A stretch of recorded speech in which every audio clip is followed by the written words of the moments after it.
Hello student, আশা করি তোমরা সকলে খুবই ভালো আছো। আজকে তোমাদের জন্য একটা খুবই ইন্টারেস্টিং ভিডিও আমি নিয়ে এসেছি।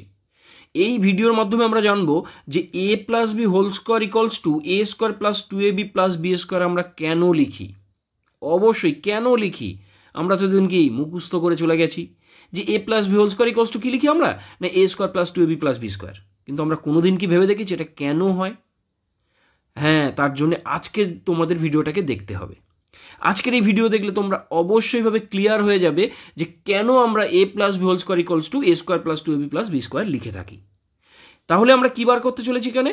এ plus B whole square. Whole square মানে কি? স্কোয়ার। স্কোয়ার বলতে গেলে আমরা কি একটা বর্গের কথা বলছি, আর বর্গ যেহেতু বলছি এখানে আমরা একটা বর্গক্ষেত্রের হেল্প নেব। তাহলে চলো আমরা প্রথমে একটা বড় করে বর্গক্ষেত্র এঁকে নিই। দেখো এই বর্গক্ষেত্রটাকে আমরা নিলাম। এখন এই বর্গক্ষেত্রের প্রতিটা বাহুকে আমরা দুটো পার্টে ভাগ করব। কি দুটো অসমান পার্ট? সমান কেন হবে না, এটাও তো প্রশ্ন আসতে পারে।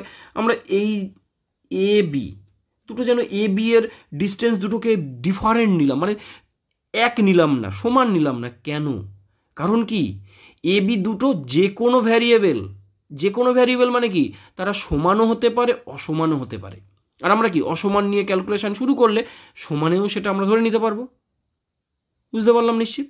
তাহলে দেখো আমরা যদি এই বাহুটাকে এ বি আকার এইভাবে ভাগ করি, তাহলে এই বাহুটাকেও তো ভাগ করতে পারি এইভাবে।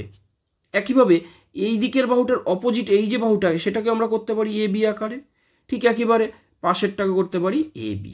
এইবার আমরা কি করব না এই যে পয়েন্টগুলো আছে যোগ করে দেব। তাহলে কি পেলাম আমরা? মূল বর্গক্ষেত্রটাকে চারটে ক্ষেত্রে আমরা ভাগ করতে পারলাম। এইবার আমরা কি করব? চারটে যে ক্ষেত্র আছে তাদের প্রত্যেকটার ক্ষেত্রফল বার করতে হবে আমাকে। প্রথম দেখো এই যে ক্ষেত্রটা আছে এই ক্ষেত্রের ক্ষেত্রফল কত? অবশ্যই এটা কি একটা বর্গক্ষেত্র, আর বর্গক্ষেত্রের ক্ষেত্রফল কি? বাহু স্কোয়ার। বা যদি এটাকে আমরা একটু যদি বর্গক্ষেত্র নাও ভাবি, যদি আমরা এটাকে আয়তক্ষেত্রই ভাবি যার প্রতিটা বাহু সমান, তাহলে সেক্ষেত্রে কী হবে? এ ইন্টু এ, কারণ দৈর্ঘ্য ইন্টু প্রস্থ এ ইন্টু এ, সেক্ষেত্রে কী হয়ে যাচ্ছে? এ স্কোয়ার। ওই জন্য এই পার্টের ক্ষেত্রফল এ স্কোয়ার। বলো তো দেখি এই পার্টের ক্ষেত্রফলটা কী হবে?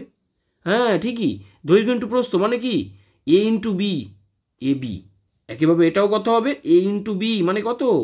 A B. আর এই পার্টটার ক্ষেত্রফল বুঝে গেছো নিশ্চিত? বি আছে দুটো বাহু, মানে সব বাহুগুলো দৈর্ঘ্য কত? বি, তাহলে ক্ষেত্রফল কত হবে? B square. এইবার দেখি তো আমরা ভিতরে যে চারটে ক্ষেত্রফল পেলাম তাদের ক্ষেত্রফলের সমষ্টি কত পেলাম আমরা? কি পেলাম? এ স্কোয়ার।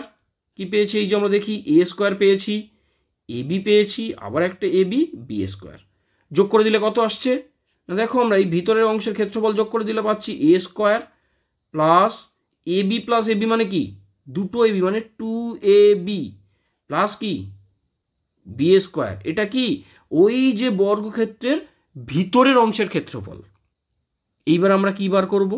না এই যে বাহু দুটো নিলাম আলাদা আলাদা করে, মানে বাহুটাকে দুটো পার্টে ভাগ করলাম, কি একটা এ একটা বি, তাহলে একদিকের বাহুর দৈর্ঘ্য কত?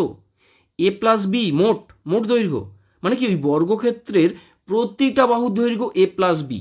আর বর্গক্ষেত্রের ক্ষেত্রফলের সূত্র কি? তার বাহু স্কোয়ার, মানে কি হবে এ প্লাস বি এর হোল স্কোয়ার। এটা কি ওই বর্গক্ষেত্রের ক্ষেত্রফল। আর এই উপরের অংশটা কি পেয়েছি আমরা? বর্গক্ষেত্রের ভিতরে যে চারটে অংশ পেয়েছি তার মোট ক্ষেত্রফল, আর সেগুলো কি ওই মূল বর্গক্ষেত্রের ক্ষেত্রফলের সমান।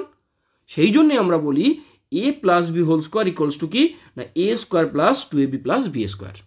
তাহলে ক্লিয়ার হয়েছে তোমাদের কাছে আজকের এই ভিডিওর মাধ্যমে?